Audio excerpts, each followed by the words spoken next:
I'm Alastair Cooke, an event lead here at Tech Field Day, and these are my takeaways from Cloud Field Day 24.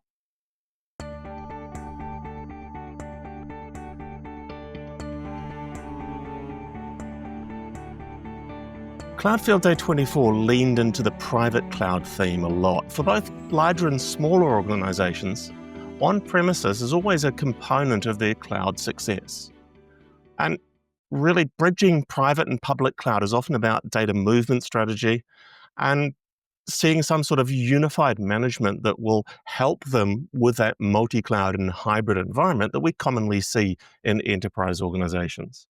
Of course, we're always a little skeptical when somebody tells us that they have a single pane of glass because we have so many single panes of glass all together on our large screens.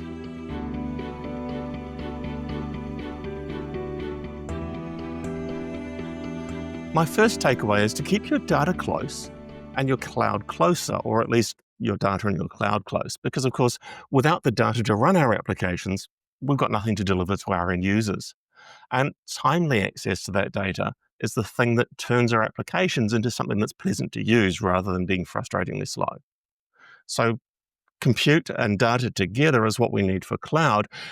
And we often place things that are direct access for our users in public cloud. So where we've got customers maybe accessing our applications, public cloud is an ideal location for that. Whereas when we have something that's more internally facing manufacturing or use by our own staff, often these are better placed on your private cloud on premises. Now, the challenge is always when these two classes of application are using the same data.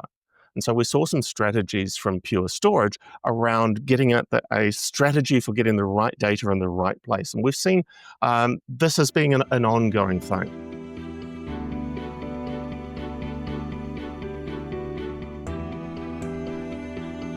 My second takeaway was around risks and benefits, and that they're really dependent on the scale of your organization.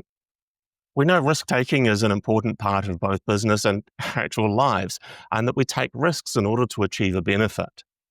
At Cloud Field Day, we saw two different approaches to delivering on-premises cloud infrastructure. The most common approach, the one we've seen the most often, is to use a virtualization platform and layer some cloud self-service and infrastructure as code on top of this. And that's what we saw from the HPE Morpheus team. Take your existing virtualization platform, and Morpheus doesn't particularly care which one you've got, and layer Morpheus on top to give you an on-premises cloud solution. Uses existing constructs, it uses your existing knowledge and experience of your team, and it also is really good for coexisting with less cloud-like applications and workloads. The approach we saw from Oxide was quite different. They did a ground-up rebuild, and they cast off all of the legacy constructs that we had from previous generations. They did a clean slate design of what would you want for a really scalable on-premises cloud infrastructure.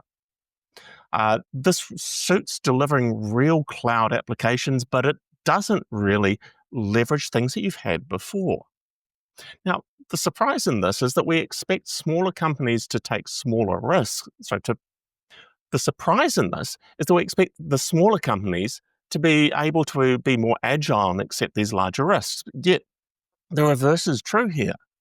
Smaller companies will typically take that first strategy of taking what you already have and layering a cloud infrastructure on top of that. So the Morpheus on-premises cloud, nicely with Morpheus, it becomes hybrid cloud as well because they can manage your public cloud resources. But the redesign that's inherent in Oxide really pays off for large organizations. The organizations where a 10% power saving doesn't change your costs by $100 a month. It may well change your cost by $100,000 a month if you're saving 10% on your power or 15% on your operational costs. And so larger organizations tend to be taking that bigger risk of implementing that ground-up redesign and actually getting a real cloud infrastructure on premises, not a cloud layer on top of a conventional infrastructure.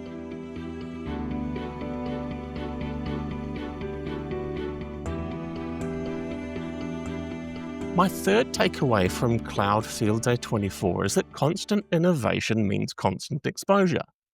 And like some of my other takeaways here, this is nothing particularly new. And sadly, many organizations prefer innovation over security, and they end up being bad at the security side. This adoption of new technologies deployed rapidly is to give competitive advantage. And so speed to deliver some solution often becomes the overriding imperative. Sometimes this is done with no regard for the inherent risks in the new technology, and often without even knowing there were any risks there.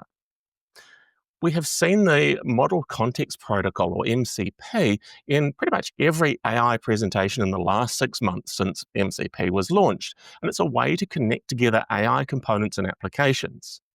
Its focus is on connectivity, and so it's open by default. Everything seems to be very open with MCP. Fortinet then showed us how an MCP deployed chatbot could be massively misused. In fact, the chatbot that they demoed was even suggesting ways that you could compromise it. Once you've started compromising it, how to exploit it further. And so I think we are going to see attacks on AI applications that echo what we saw with SQL injection attacks. And in order to mitigate these risks, we need to have the same security forward approach and a defense in depth strategy. For a secure application, we're going to need to be doing validation and sanitization of both inputs sent to the AI, but also the responses sent back. We're going to need guardrails around it. And we're going to need ongoing attention to governance and security as we're deploying more and more of these AI applications. That Fortinet presentation, as so many of them have been from Fortinet, is enlightening about what an attacker can do with your infrastructure and how they can move around and really get into all of the nooks and crannies.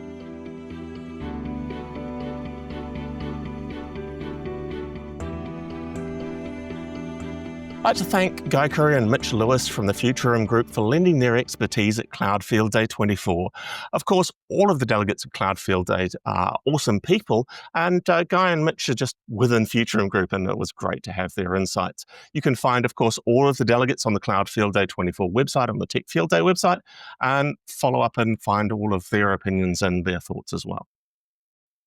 Thanks for watching this episode of the Tech Field Day Takeaways series on the Tech Field Day Plus YouTube channel.